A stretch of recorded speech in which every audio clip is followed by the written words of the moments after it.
ജീവിതം ഒരു നീർക്കുമിളയല്ലയോ, അതിനായുസൂ നിമിഷങ്ങളല്ലയോ. ജീവിതം ഒരു നീർക്കുമിളയല്ലയോ, ഓടയിലായാലും മേടയിലായാലും ആറടി മണ്ണേ നമുക്ക് സ്വന്തം. ഓടയിലായാലും മേടയിലായാലും ആറടി മണ്ണേ നമുക്ക് സ്വന്തം. പട്ടുനൂലാടകളും സ്വർണ്ണാഭരണങ്ങളും ചുടലക്കളം വരെ നമുക്കു സ്വന്തം. പട്ടുനൂലാടകളും സ്വർണ്ണാഭരണങ്ങളും ചുടലക്കളം വരെ നമുക്കു സ്വന്തം. ജീവിതമൊരു നീർക്കുമിളയല്ലയോ, അതിനായുസോ നിമിഷങ്ങളല്ലയോ. ജീവിതമൊരു നീർക്കുമിളയല്ലയോ. പ്രിയ സുഹൃത്തുക്കളെ, മനുഷ്യ ജീവിതം ഒരു നീർക്കുമിളയാണ്. മനുഷ്യ സൃഷ്ടി നടന്നതിന് ശേഷം 6000-ൽ പരം കൊല്ലങ്ങളായി എന്ന് ബൈബിൾ അനുസരിച്ച് കാണുവാൻ സാധിക്കും. എത്ര കോടിക്കണക്കിന് മനുഷ്യരുടെ പാദങ്ങളാണ് ഈ ഭൂമിമേൽ സ്പർശിച്ചിട്ടുള്ളതും എത്ര ശവശരീരങ്ങളാണ് മണ്ണിനടിയിൽ ഓരോ ദിവസവും മൂടപ്പെട്ടുകൊണ്ടിരിക്കുന്നതും എന്ന് ചിന്തിക്കുവാൻ സമയമില്ല. നമുക്ക് ഇതുവരെയൊക്കെ ജീവിപ്പാൻ ലഭിച്ചത് തന്നെ ഒരു മഹാഭാഗ്യമാണ്. മനുഷ്യന്റെ ആയുസ് 60 സംവത്സരം ഏറെയായാൽ 80. അതിന്റെ പ്രതാപം പ്രയാസവും ദുഃഖവും അത്രേ. അത് വേഗം തീരുകയും നാം കടന്നു പോകുകയും ചെയ്യുമെന്ന് ബൈബിളിൽ വായിക്കുന്നുണ്ട്.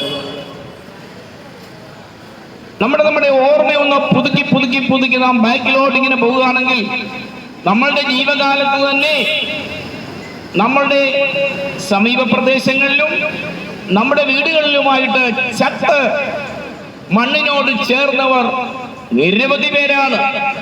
അവരൊക്കെ എവിടെയാണ് പ്രിയപ്പെട്ടവരെ? നമ്മൾക്ക് അതൊന്നും ചിന്തിക്കാൻ നേരമില്ല. നമ്മളിങ്ങനെ തത്രപ്പാടോടുകൂടി തിടുക്കപ്പെട്ടോടുകയാണ്. ഇവിടെ ധനികന്മാർ മരിക്കുന്നുണ്ട്, യാചകന്മാർ മരിക്കുന്നുണ്ട്, പണ്ഡിതനും പാമരനും മരിക്കുന്നുണ്ട്. എന്നാൽ നമ്മെ സംബന്ധിച്ച് പറയുകയാണെങ്കിൽ അതൊന്നും അന്വേഷിക്കുവാനോ എത്ര പേര് ഇവിടെ ചത്തു, എത്ര പേര് ജീവിക്കുന്നു എന്നൊന്നും തിരക്കാൻ നമുക്ക് ഗാനേഷുമാരി കണക്ക് വല്ലതും നോക്കി വല്ലതും പറയാം. ജനന മരണ രജിസ്ട്രാർ ഓഫീസ് ഉള്ളത് കൊണ്ട് അവിടെ ചെന്നാലും കുറച്ച് കണക്കൊക്കെ കിട്ടും. ഇതൊന്നും നാം ചിന്തിച്ചിട്ട് വലിയ പ്രയോജനമൊന്നുമില്ല. നാമും 6 അടി മണ്ണിൽ ഞാൻ പാടിയതുപോലെ നീറി ഒടുങ്ങുവാനിരിക്കുകയാണ്. അങ്ങനെയെങ്കിൽ ഈ ജീവിതം എന്തിനു വേണ്ടിയാണ് ഈശ്വരൻ നമുക്ക് തന്നത്? ഇതിന്റെ പരമാന്ത്യം എന്താണ് എന്നൊക്കെയും അവസരം കിട്ടുമ്പോൾ ഒന്ന് ഇരുന്ന് ചിന്തിക്കുന്നത് നല്ലതായിരിക്കും.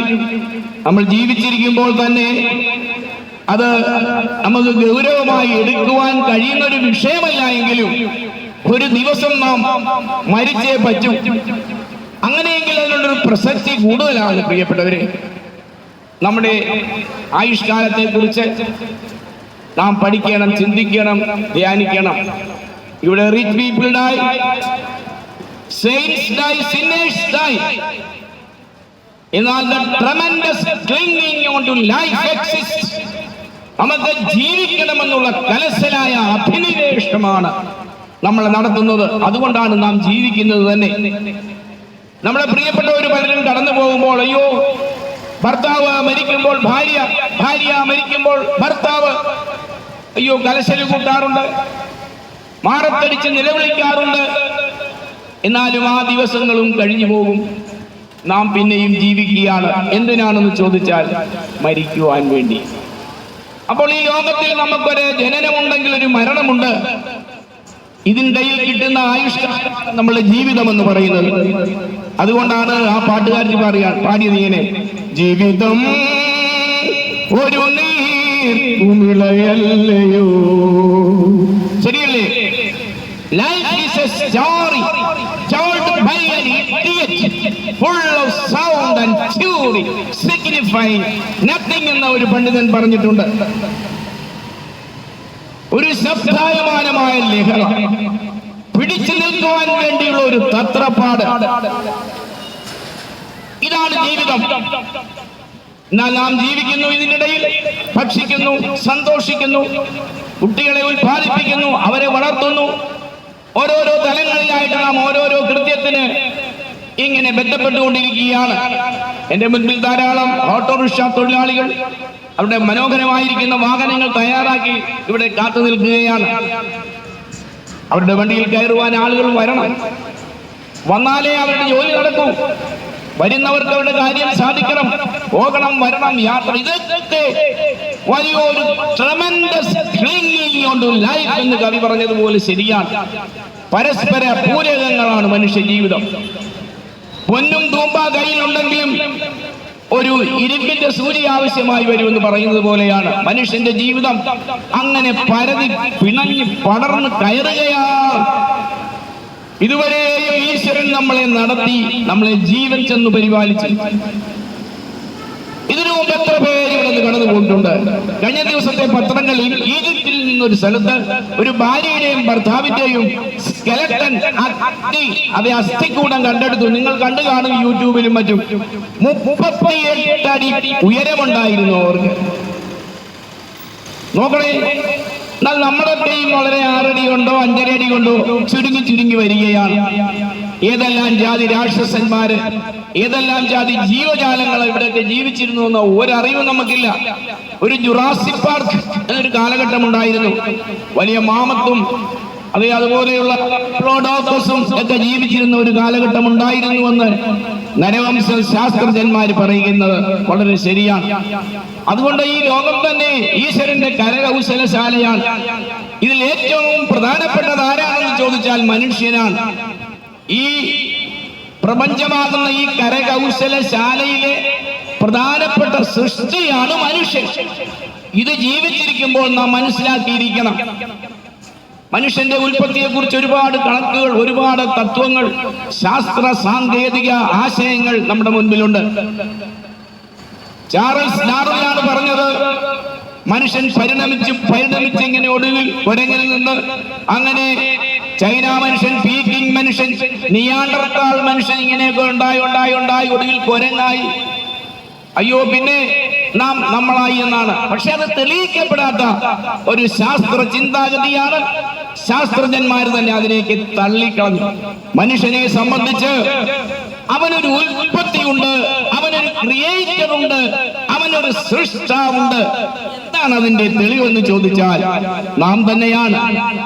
നമുക്ക് ഭക്ഷണം പോരാ, വസ്ത്രം പോരാ, സ്നേഹബന്ധങ്ങൾ പോരാ, നമുക്കൊരു ഈശ്വര ആരാധന കൂടി നമ്മുടെ ഉള്ളിൽ ഈശ്വരൻ ആരോ നമ്മെ നിർമ്മിച്ചപ്പോൾ പടച്ചു വെച്ചിരിക്കുകയാണ്. പ്രാർത്ഥിക്കാതെ നമുക്ക് മുൻപോട്ട് പോകാനൊക്കെ ഇല്ല. ദൈവവും അമ്പലവും ക്ഷേത്രങ്ങളും പള്ളികളും ഒന്നുമില്ലാതെ ഒരു മനുഷ്യ ജീവിതത്തിന് തൃപ്തി ഉണ്ടാകില്ല. അതുകൊണ്ട് മനുഷ്യൻ മാത്രം ഒരു റേഷണൽ ആനിമൽ, വിശേഷിക്കപ്പെട്ട ഒരു ജീവിയാണെന്ന് ഡാർവിൻ പറഞ്ഞിട്ടുണ്ട്. Man is A rational animal. കാരണം അവനാണ് സ്നേഹം, അവനാണ് ആരാധന, ഈശ്വര ചിന്ത അവനാണുള്ളത്. അവനാണ് ഈ ലോകം ഇന്ന് കാണുന്നത് പോലെ കെട്ടിപ്പടുത്തത്. ഞാൻ 10-40 വർഷങ്ങൾക്ക് മുമ്പ് ഇവിടെ വരുമ്പോൾ ഇതൊന്നും ഇവിടെ ഇല്ല. ഒരു പാലം, അതും വളരെ ജനക്കൂട്ടമാണ് ഇവിടെ. ഇന്ന് പുതിയതായിട്ട് ആരെങ്കിലും ഇവിടെ ഒന്നും ഞാൻ നിൽക്കുന്ന ഇടത്ത് നിന്നൊന്നും നോക്കിയാൽ കണ്ണ് തള്ളിപ്പോകും. അതിഗംഭീരമായ രണ്ട് ഓവർ ബ്രിഡ്ജല്ലേ എന്റെ തലയ്ക്ക് ഇതേ ഇങ്ങനെ പോകുന്നത്. എന്തൊരു അത്ഭുതമാണ്! മനുഷ്യന്റെ ശാസ്ത്ര സാങ്കേതിക വിദ്യ വളരെയധികം വർദ്ധിച്ചുകൊണ്ടിരിക്കുന്നു. എന്തുകൊണ്ട് മനുഷ്യന്റെ മാത്രം ഇങ്ങനെ വ്യത്യാസപ്പെട്ടുകൊണ്ടിരിക്കുന്നു? എന്തുകൊണ്ടെന്നാൽ അവനെ സൃഷ്ടിച്ചത് ഈശ്വരനാണ്. അതിനെക്കുറിച്ച് ആധികാരികമായ ധാരാളം ഗ്രന്ഥങ്ങളുണ്ട്. അത് ഏറ്റവും പ്രധാനപ്പെട്ടതാണ് ബൈബിൾ എന്ന് പറയുന്ന മഹത്തായ ഗ്രന്ഥം. ബൈബിളിൽ മാത്രമാണ് മനുഷ്യന്റെ ഉൽപ്പത്തി, അവന്റെ സൃഷ്ടി, അവന്റെ വളർച്ച, അവന്റെ സംസ്കാരം, അവന്റെ ഈശ്വരാരാധന, അവൻ പണിത പട്ടണങ്ങൾ ഇത്യാദി കാര്യങ്ങളെ കുറിച്ച് വിശദമായി പറഞ്ഞിട്ടുണ്ട്. അതിനെക്കുറിച്ച് നമ്മൾ ഉൽപ്പത്തി പുസ്തകം വായിച്ച് പഠിക്കണം. ഖുർആൻ വായിച്ചാലും മതി, ഭഗവത്ഗീത വായിച്ചാലും, ഭവിഷ്യ മഹാപുരാണമൊക്കെ എടുത്തു വെച്ച് വായിച്ചാലും എല്ലാറ്റിലും ഈശ്വരന്റെ സൃഷ്ടിവിലാസത്തെ കുറിച്ച് വിവരിക്കുന്നുണ്ട്. അതിൽ ഈ കരകൗശലശാലയിലെ ഏറ്റവും പ്രധാനപ്പെട്ട സൃഷ്ടി മനുഷ്യനാണ്. അതിനെക്കുറിച്ച് ആധികാരികമായ ഒരു പ്രസ്താവനയുണ്ട് ബൈബിളിൽ.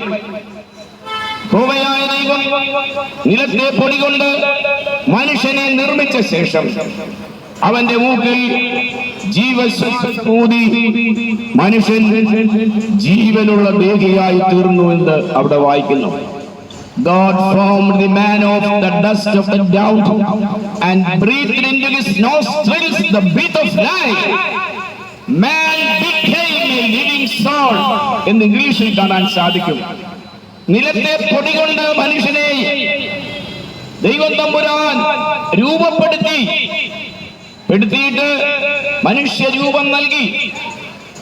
എന്നിട്ട് അവന്റെ നാസികയിൽ ഊതിയപ്പോൾ അവൻ ജീവനുള്ള ഒരു ദേഹിയായി തീർന്നു.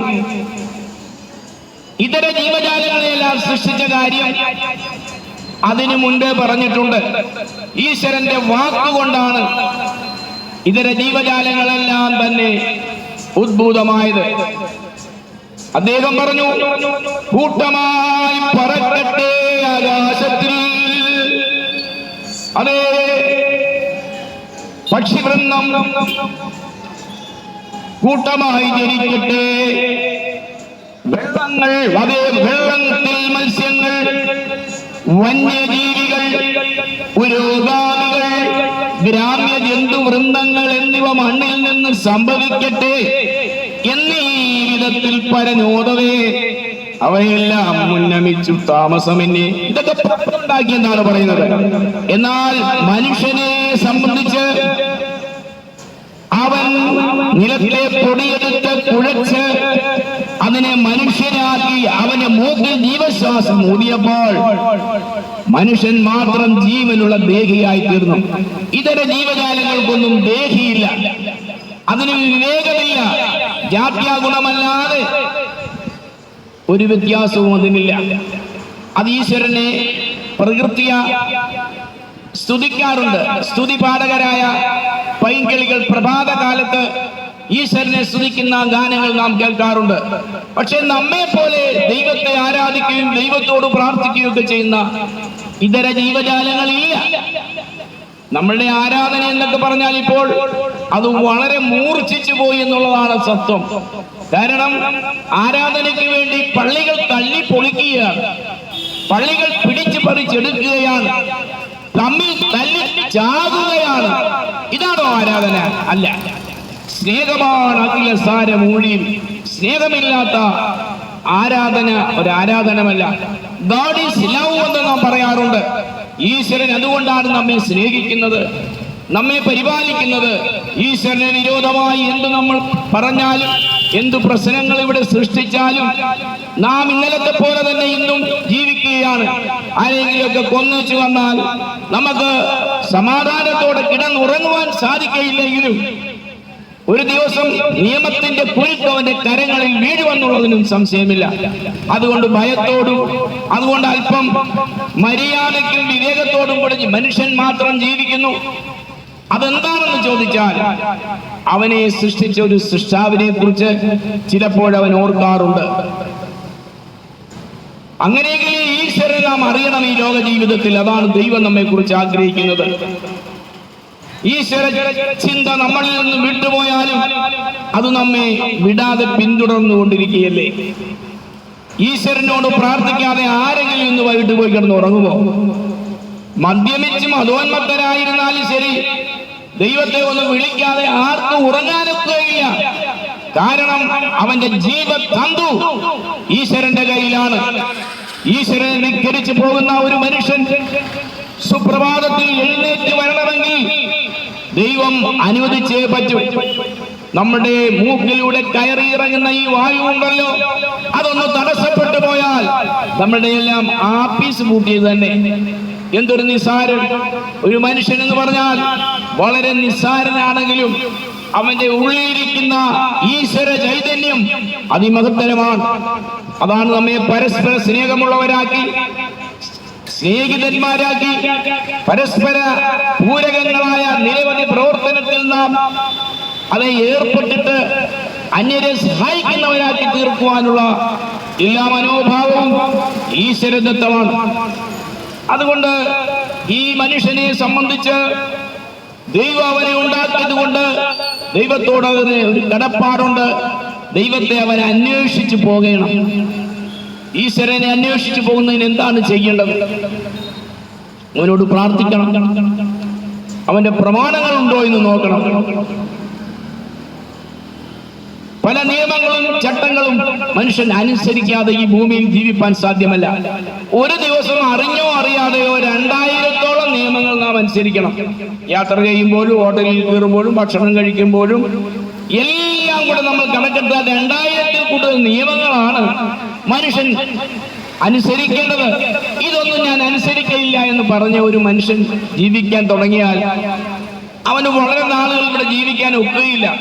ഇപ്പൊ റോഡിൽ കൂടെ നടക്കുമ്പോൾ നമുക്ക് ഒരു സൈഡ് ഗവൺമെന്റ് നിശ്ചയിച്ചിട്ടുണ്ട്. ആ സൈഡിൽ കൂടെ തന്നെ നാം നടന്നു പോകണം. വണ്ടി ഓടിക്കുമ്പോൾ അതിന് ചില നിയമങ്ങളുണ്ട്. അതിന് RTO എന്ന് പറഞ്ഞൊരു വലിയ ഓഫീസർ തന്നെ ഇവിടെ പ്രവർത്തിക്കുന്നുണ്ട്.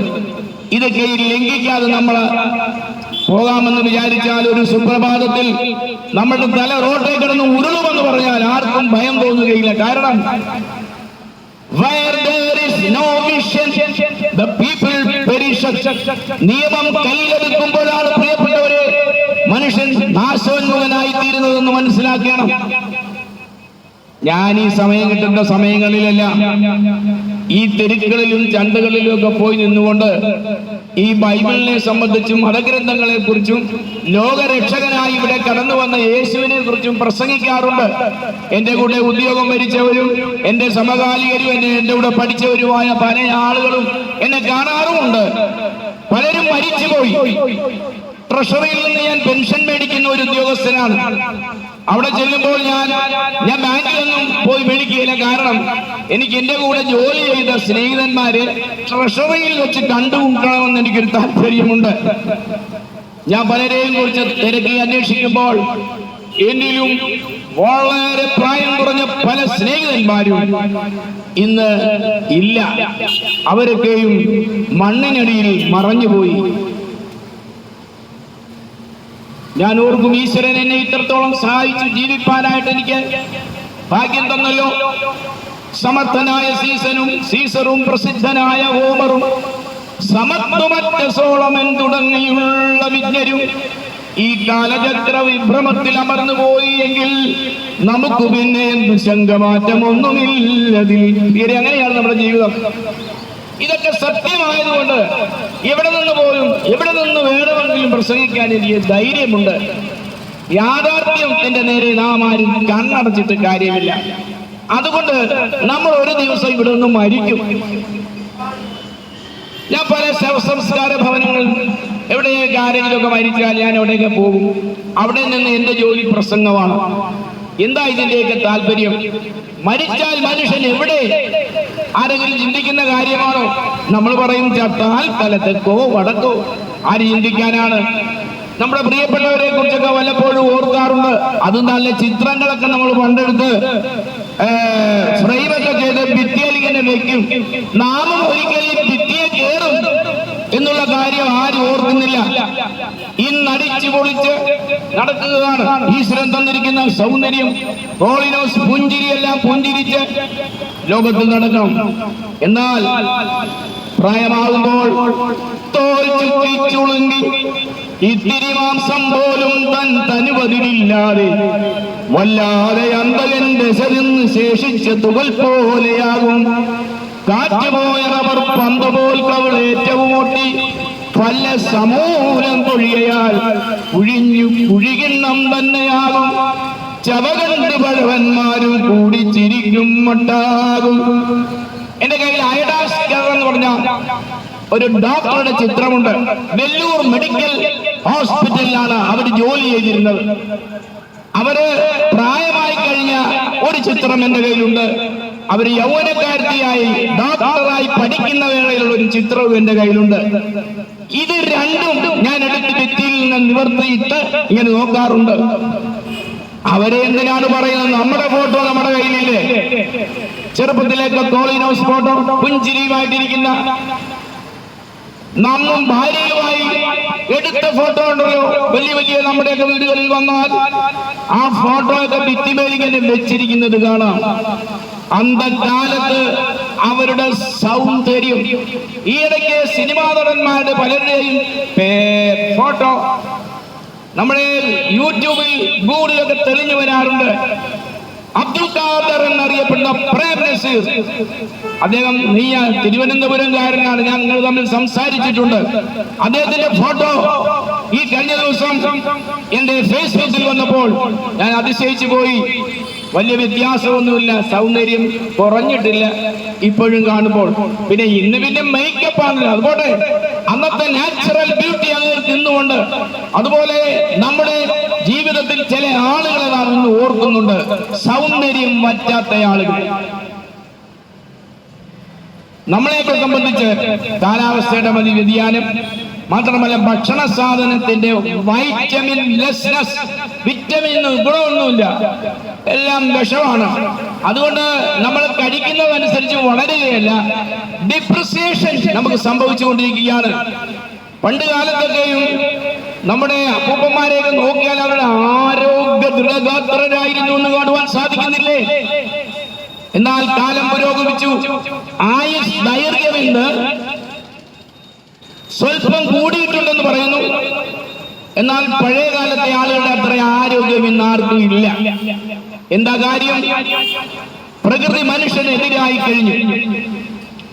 ഈശ്വരനെ മറക്കുന്ന മനുഷ്യനെ സംബന്ധിച്ചിടത്തോളം അവന് ട്രമൻഡസ് ക്ലിംഗിങ് ഓൺ ടു ലൈഫ്, എനിക്ക് ജീവിക്കണം എന്നുള്ള ആഗ്രഹമേ ഉള്ളൂ. നാം ഈ ഭൂമിയിൽ ചെയ്തു കൂട്ടുന്ന എല്ലാത്തിനും ഒരു റിയാക്ഷൻ ഉണ്ട്. കാപ്പിതൻ കുരുവിട്ടാൽ കാപ്പിയും വേപ്പിന്റെ കുരുവിട്ടാൽ വേപ്പുമല്ലാതെ ഭൂമി തരികയില്ല എന്ന് പറയുന്നത് പോലെ നമ്മളുടെ നല്ല പ്രവൃത്തികൾ ഭൂമിയിൽ ചെയ്താൽ അത് നമുക്ക് നല്ല ഫലം തരിക തന്നെ ചെയ്യും. പ്രിയപ്പെട്ടവരെ, സമ്പത്ത് കാലത്ത് തൈപത്ത് വെച്ചാൽ ആപത്ത് കാലത്ത് കാപത്ത് തിന്നാം.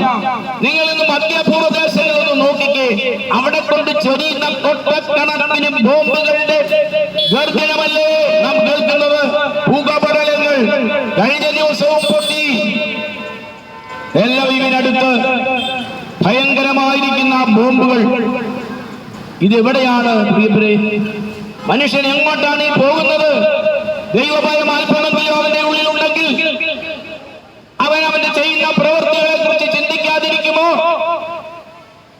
Action and reaction equal and opposite എന്ന് പറയുന്നത് പോലെ, നന്മ ചെയ്താൽ നന്മയും തിന്മ ചെയ്താൽ തിന്മയും ഈ ലോകത്തിലും പരലോകത്തിലും നമ്മൾ പ്രാപിക്കുമെന്നുള്ളത് അറിഞ്ഞുകൊള്ളണം. അതുകൊണ്ട് ഈശ്വരഭക്തരായി ജീവിക്കാം, ഈശ്വരനെ സ്നേഹിക്കാം, ഈശ്വരനെ ആരാധിക്കാം. അതിന് ഈശ്വരനുമായി പരിചയപ്പെടണം. ആദ്യം ഇപ്പോൾ ഏതാണ് ഈശ്വരൻ എന്നുള്ളതാണ് പ്രശ്നം. 33 കോടി ദൈവങ്ങളുണ്ടെന്ന് പറയുന്നു. ഒരുപാട് ദൈവങ്ങളെ നാം ആരാധിക്കുന്നു, വില കൊടുത്ത് വീട്ടിൽ കൊണ്ടുവന്ന് വെച്ച് സേവിക്കുന്നു. അതിനിടയ്ക്ക് മന്ത്രങ്ങളുണ്ട്, തന്ത്രങ്ങളുണ്ട്. ഇതൊന്നും ഞാൻ പറഞ്ഞാൽ എനിക്ക് സമയമില്ല പ്രിയരെ. അനേകമില്ല ഈശ്വരൻ ഒരുവൻ മാത്രമെന്നാണ് ഇസ്രായേൽ ജനത്തിന്റെ തലക്കനം വന്ന പ്രവാചകനായിരുന്ന മോശ പറഞ്ഞു, ഇസ്രായേലേ കേൾക്ക, നിന്റെ ദൈവമായ യഹോവ ഒരുവൻ. ആരാണ് ഈ ഒരുവൻ? സകലേശ്വരനെ ആരും കണ്ടിട്ടില്ല. അതേ, താൻ മാത്രം അമർത്യതയുള്ളവനും കാണാൻ കഴിയാത്തവനും അടുത്തുകൂടാൻ കഴിയാത്ത വെളിച്ചത്തിൽ വസിക്കുന്നവനുമായ ഈശ്വരനെ ആർക്ക് എങ്ങനെ കാണാൻ സാധിക്കും? എന്നാൽ ഈ മനുഷ്യവർഗമെല്ലാം കൂടി നിലവിളിച്ചു, ഈശ്വരാ രക്ഷിക്കണമേ, മരണത്തിൽ നിന്ന് ഞങ്ങളെ വിടിവിക്കണമേ, മൃത്യോ അമൃതം ഗമയ. ഋഗ്വേദത്തിലെ പ്രധാനപ്പെട്ട പ്രാർത്ഥനയാണ്. വേദവും പുരാണങ്ങളും ഒക്കെ നമ്മുടെ കയ്യിൽ ഉണ്ടോ എന്നൊക്കെ അറിയാം. അസതോമാ സദ്ഗമയ മൃത്യോർവ അമൃതം ഗമയ. നോക്കണമേ, അവരുടെ പ്രാർത്ഥന. മരണമാണ് മനുഷ്യനെ സംബന്ധിച്ച ഏറ്റവും വലിയ പ്രശ്നക്കാരൻ. ഞാനൊരു സഹോദരനായിട്ട് കഴിഞ്ഞ ദിവസം വീട്ടിൽ ചെന്നപ്പോൾ ഭാര്യ ഫോൺ വിളിച്ചു, അച്ഛൻ മരിച്ചുപോയി.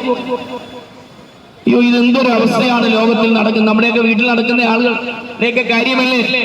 ഞാൻ ഈ ഇടയ്ക്കൊന്ന് വെളിയിലേക്കോട്ടൊക്കെ പോയി മടങ്ങി വന്നതിന് ശേഷം ഒരു 20 മരണമുണ്ടായി. അവിടെ ആയിരുന്നപ്പോൾ എന്റെ തൊട്ടടുത്ത കച്ചവടക്കാരനായ ബഷീർ മരിച്ചുപോയി എന്ന് വൈഫ് അവിടെ പറഞ്ഞു. അപ്പൊ ഒരു ദിവസം തന്നെ ഈ ഭൂമിയിൽ എത്ര പേര് മരിക്കുന്നു? നമ്മളെന്താ അതിനെ കുറിച്ച് ചിന്തിക്കാത്തത്? നമ്മളുമായിട്ട് വളരെ അടുത്ത് നിൽക്കുന്ന ഒരാളാണ് ഡെത്ത്. മരണമെന്ന് പറയുന്നത് ഏത് സമയത്തും നമ്മെ പിടിക്കും. അതുകൊണ്ടല്ലേ നമ്മൾ വൈകിട്ട് പോയി പ്രാർത്ഥിക്കുന്നത്, എങ്ങനെ രക്ഷിച്ചോളൂ. പക്ഷേ ഈ ഈശ്വരനുമായിട്ടൊന്ന് പരിചയപ്പെടേണ്ട കാര്യം ഞാൻ നിങ്ങളെ തെரியപ്പെടുത്തിയിട്ട് എന്റെ പ്രസംഗം നിർത്താം. സമയവുമില്ല. പ്രിയപ്പെട്ടവരെ, അല്പസമയം നിങ്ങൾ ശ്രദ്ധിക്കണേ. നിങ്ങൾക്ക് എന്നെ നല്ല പരിചയമുള്ളവരാണ്. ഞാനിവിടെ എല്ലാ ദിവസവും സമയം കിട്ടുമ്പോഴൊക്കെ ഒന്ന് പ്രസംഗിക്കുന്നയാളാണ്. ഈ കടയിൽ നിന്നൊക്കെ ഈ ചായയും സർബത്തും ഒക്കെ കൊണ്ടുതരും. അതൊന്നും തന്നില്ലേലും ഞാൻ ഈ പറയുന്ന കാര്യം നിങ്ങൾ കേൾക്കണം. ജീവിതത്തിന്റെ ഒരുപാട് പന്താവിലേക്ക് ഞാൻ സഞ്ചരിച്ചിട്ടുണ്ട്. ഞാനൊരു ലേബർ ഓഫീസറായിരുന്നു. തൊഴിൽ മേഖലയുമായിട്ടാണ് എനിക്ക് നല്ല ബന്ധമുള്ളത്. അതുകൊണ്ട് ഓരോ മനുഷ്യരുടെയും പ്രയാസവും ദുഃഖവും വേദനയും അവരുടെ കൂലി വാങ്ങലും അവരുടെ കൊടുക്കലും മുതലാളിമാരുടെ അവരുടെ നിയമലംഘനങ്ങളും ഒക്കെ ഞാൻ കണ്ടിട്ട് പലരെയും പിടിച്ച് പ്രോസിക്യൂട്ട് ചെയ്തിട്ടുണ്ട്. അവർക്കൊക്കെ പിന്നീട് എന്നോട് വൈരാഗ്യം ഉണ്ടായിട്ടുണ്ടെങ്കിലും ഞാൻ പറയും, നമ്മുടെ പ്രവൃത്തി നേരുള്ളതായിരിക്കണം. നമ്മുടെ സഹോദരന്മാർ നമുക്ക് വേണ്ടി ഇത്ര മണിക്കൂർ ഇവിടെ ഒന്ന് കഷ്ടപ്പെട്ടാൽ അവന് തച്ച് കാശ് കൊടുക്കണം. ഞങ്ങളുടെ ഭാഷയിൽ പറഞ്ഞാൽ ഞങ്ങൾ പറയും മിനിമം വേജസ്. ഇവിടെ minimum wages act and rules ഒക്കെ ഉണ്ട്. അതൊക്കെ ഇംപ്ലിമെന്റ് ചെയ്യുന്ന ഓഫീസേഴ്സ് ആയിരുന്നു ഞങ്ങളെല്ലാം. അന്ന് ഞങ്ങളെ കണ്ടാൽ കടക്കാർക്ക് പേടിയാണ്. ഞങ്ങളെ സ്വാധീനം ചെയ്യാൻ ഓഫീസ് വരും കൈക്കൂലിയായിട്ട്. ചിലര് വാങ്ങിക്കുമായിരിക്കും, പോട്ടെ, അതൊന്നുമല്ല എന്റെ വിഷയം. പ്രിയരെ, നമ്മുടെ പ്രവൃത്തി നന്നായിരുന്നാലേ ഈശ്വരനുമായി നമുക്ക് അടുത്ത് ബന്ധപ്പെടുവാനൊക്കെ ഉള്ളൂ. നമുക്കെല്ലാം മതഗ്രന്ഥങ്ങൾ നമ്മുടെ കയ്യിലില്ലേ? ഖുർആനില്ലേ? ഒരുപാട് ഉപനിഷത്തുകളില്ലേ? ഭഗവത്ഗീതയില്ലേ? ഇതൊക്കെ നാം പഠിക്കുന്നതല്ലേ? ഇതിൽ പറയുന്നതല്ല ഈശ്വരവചനങ്ങളാണ്. ഈശ്വരന്റെ വചനങ്ങളെ അനുസരിച്ച് ജീവിച്ചാലേ ഈശ്വരമായി നമുക്ക് പരിചയപ്പെടുവാനൊക്കെ ഉള്ളൂ. അങ്ങനെ പരിചയപ്പെടുമ്പോൾ സാക്ഷാൽ ഈശ്വരനെ കണ്ടുമുട്ടുവാൻ സാധിക്കും. ഈ ലോകത്തിൽ അവതരിച്ച ഈശ്വരൻ യേശുക്രിസ്തുവാണെന്ന് എന്റെ ജീവിതത്തിൽ എനിക്ക് മനസ്സിലാക്കുവാൻ സാധിച്ചു. ഈസാ നബി എന്ന് പറയുന്നു, ഞങ്ങൾ യേശുക്രിസ്തു എന്ന് പറയുന്നു. ഏത് ഭാഷയിൽ പറഞ്ഞാലും ഈശ്വരൻ തന്നെയാണ്. ഈ ഈശ്വരനുമായി പരിചയപ്പെടണമെങ്കിൽ പല അവസ്ഥാവിശേഷങ്ങളിലൂടെ ചിലപ്പോൾ നാം കടന്നു പോകേണ്ടി വരും. പെട്ടെന്നൊരു തീരാവ്യാധി. എന്റെ ഒരു സഹോദരനെ കുറിച്ച് ഞാൻ കഴിഞ്ഞ ദിവസം കേട്ടു. ചെറിയൊരു വേദന സഹോദര, അതിന്റെ ലിമിറ്റ് കഴിഞ്ഞു പോയി, ഇനി മുറിച്ചു മാറ്റണമെന്ന്. ഇത് കേട്ടിട്ട് ആ സഹോദരൻ വേദനയോട് കരയാൻ തുടങ്ങി. അങ്ങനെയുള്ള ഒരു സന്ധി വന്നാൽ ഒരു പക്ഷേ നമുക്ക് ഈശ്വരനെ അന്വേഷിക്കുവാൻ ഒരു പ്രേരക ശക്തിയായി മാറും. ഒരു തീരാരോഗം നമുക്ക് പിടിച്ചാൽ, പണ്ടൊരു മനുഷ്യനുണ്ടായിരുന്നു, അത് ഈസാ നബി പറഞ്ഞ ഒരു കഥയാണ്. അവൻ ധാരാളം പണ്ടകശാലകളെല്ലാം പണിഞ്ഞു. നല്ല സീസണായിരുന്നു, നല്ലവണ്ണം വിളവുണ്ടായി. കാച്ചിലും കപ്പയും ചേനയും എല്ലാം ഉണ്ടായപ്പോൾ അവനെല്ലാം പറിച്ച് തന്റെ പണ്ടകശാലകളിൽ സൂക്ഷിച്ചു വെച്ചു. ഇന്നത്തെ പോലെ ഫ്രിഡ്ജ് ഒന്നും ഇല്ലെങ്കിലും അവൻ സൂക്ഷിച്ചു വെച്ചു. 2000 വർഷങ്ങൾക്ക് മുമ്പുള്ള കഥയാണ് ഞാൻ പറയുന്നത്. എന്നിട്ട് ഇവൻ വൈകുന്നേരമായപ്പോൾ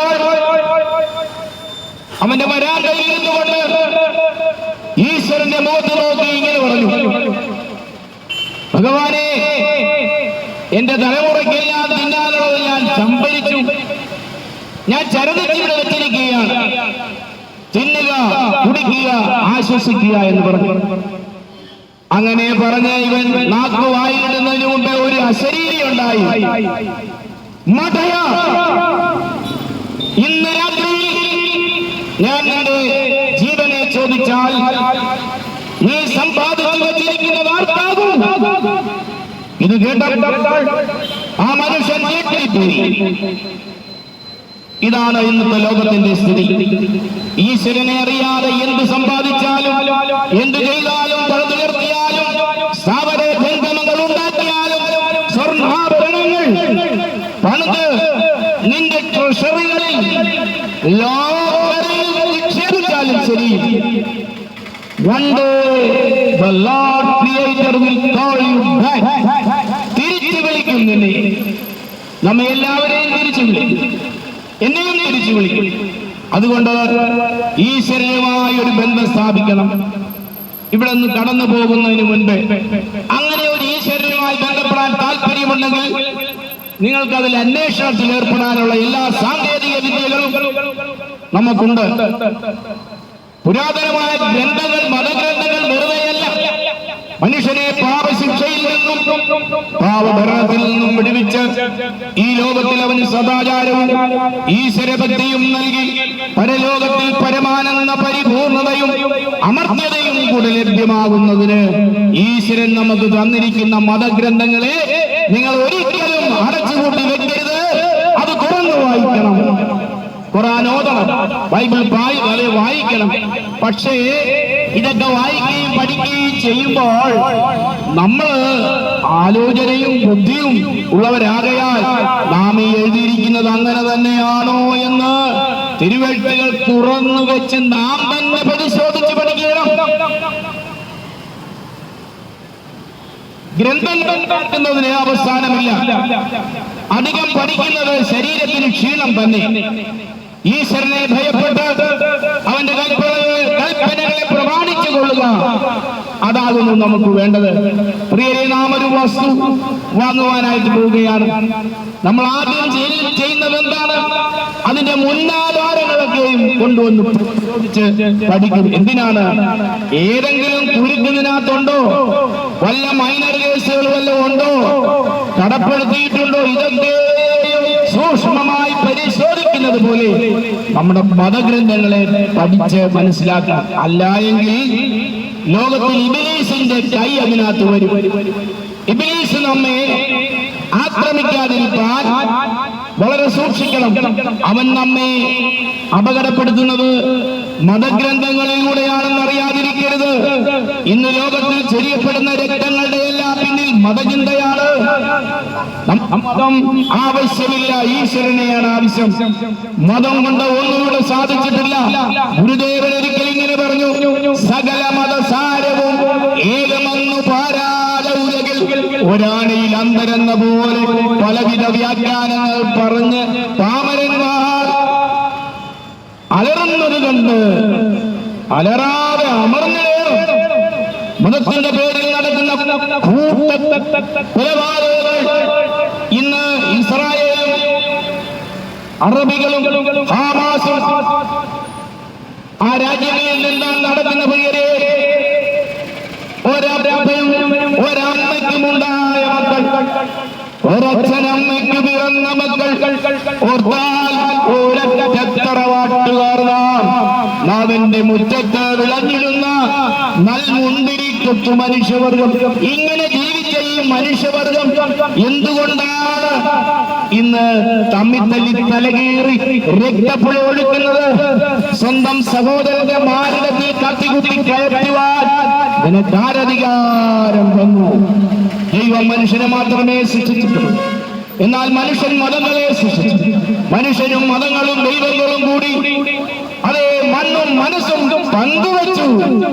ഹിന്ദുവായി, മുസൽമാനായി, ക്രിസ്ത്യാനിയായി, നമ്മെ കണ്ടാൽ അറിയാതെയായി ആയിരം മനുഷ്യ ഹൃദയങ്ങൾ സാത്താന്റെ ആയുധപ്പുരകളായി ഇന്നത്തെ കേരളത്തെ, ഇന്നത്തെ ലോക സാമ്രാജ്യങ്ങളെ പുരസ്കരിച്ചാണ് ആ കവി അങ്ങനെ, അല്ല ഗുരുദേവൻ തന്നെ അങ്ങനെ പറഞ്ഞത്.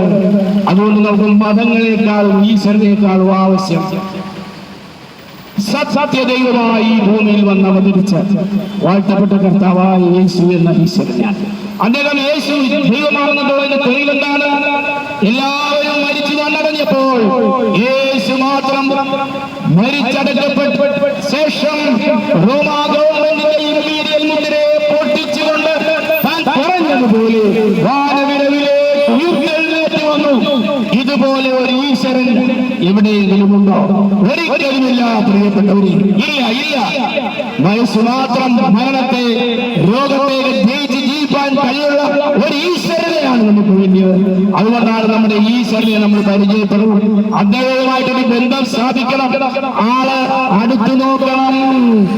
അതേ പൊന്നെ ഉരച്ചു നോക്കണം. നമ്മൾ സേവിക്കുന്ന, നമ്മൾ ആരാധിക്കുന്ന ഈശ്വരൻ സാക്ഷാൽ നമ്മെ രക്ഷിപ്പാൻ കഴിവുള്ളവനാണോ, ദൈവമാണോ എന്ന് പരിശോധിക്കണം. അങ്ങനെ ഞാൻ പരിശോധിച്ചതിന്റെ ഫലമായി ഏകലോകരക്ഷകനായ യേശു കർത്താവിനെ കണ്ടുമുട്ടുവാൻ എനിക്ക് ഇടയായി. അന്ന് മുതലാണ് ഞാൻ ഇന്ന് ഈക്കെടുത്തത്. അതിന്റെ സത്യങ്ങൾ ന്യായേന എനിക്ക് പോയി എന്റെ സഹോദരങ്ങളോട് പറയാറുണ്ട്. ഇത്രത്തോളം എന്നെ വീട്ടിൽ നിന്ന് പ്രിയരെ, നിങ്ങൾക്ക് ആർക്കെങ്കിലും എന്തെങ്കിലും അസുഖമുണ്ടോ, രോഗമുണ്ടോ, വേദനയുണ്ടോ, അങ്ങനെ ഒരു പ്രമാണം കൂടി മതഗ്രന്ഥങ്ങൾ പ്രത്യേകിച്ച് യേശുദേവൻ തന്നിട്ടുണ്ട്. അവൻ നിന്റെ അകൃത്യങ്ങളൊക്കെയും മോചിക്കുന്നു. നിന്റെ പാപങ്ങളെല്ലാം ഈശ്വരനോട് ഏറ്റുപറഞ്ഞ് ഉപേക്ഷിച്ചു കഴിയുമ്പോൾ അവൻ നിന്റെ സകല രോഗങ്ങളെയും സൗഖ്യമാക്കുമെന്ന് ഈശോ പറഞ്ഞു. ആർക്കെങ്കിലും എന്തെങ്കിലും രോഗങ്ങളുണ്ടെങ്കിൽ ഞാനിവിടെ പ്രാർത്ഥിച്ച് അവസാനിപ്പിക്കുമ്പോൾ നിങ്ങൾക്ക് വേണ്ടിയും പ്രാർത്ഥിക്കും. വിശ്വാസത്തോടെ ഏറ്റെടുത്ത് കടന്നു പോയാൽ പോകുന്ന വഴിയിൽ തന്നെ ദൈവം നിങ്ങളെ അനുഗ്രഹിക്കും. എന്നോട് ചേർന്ന് പ്രാർത്ഥിക്കാം. ഞങ്ങളുടെ പ്രിയ ദൈവമേ, സ്വർഗസ്ഥനായ പിതാവേ, ഞങ്ങൾക്ക് ലോകത്തിൽ ജീവിക്കുമ്പോൾ ഒരു ദൈവത്തെ പരിചയപ്പെടേണ്ട അത്യാവശ്യമുണ്ട്. അല്ലായെങ്കിൽ ഞങ്ങളുടെ ജീവിതം പോലെ പ്രശ്ന സങ്കീർണമാകും. രോഗവും ദുരിതവും വേദനയും കടബാധ്യതകളും ഒക്കെ ഞങ്ങളെ പിടിക്കുമ്പോൾ ഞങ്ങളെ സഹായിപ്പാൻ, ഞങ്ങളെ രക്ഷിപ്പാൻ, ഒടുവിലായി മരണക്കിടക്കയിലായി തീരുമ്പോൾ ഞങ്ങൾക്കൊരു നിത്യരാജ്യമുണ്ട്. അവിടേക്ക് പോകുവാൻ, ഞങ്ങളെ കൈപിടിച്ച് നടത്തുവാൻ തക്കവണ്ണം ഒരു ഈശ്വരനെ ആവശ്യമാണ്.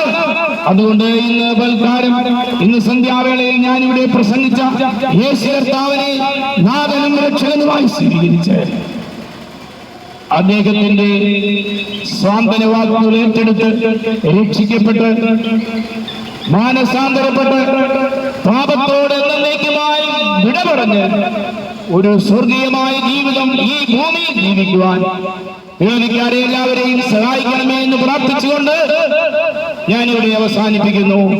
കർത്താവ് പ്രാർത്ഥന കേട്ടതിനായി സ്തോത്രം.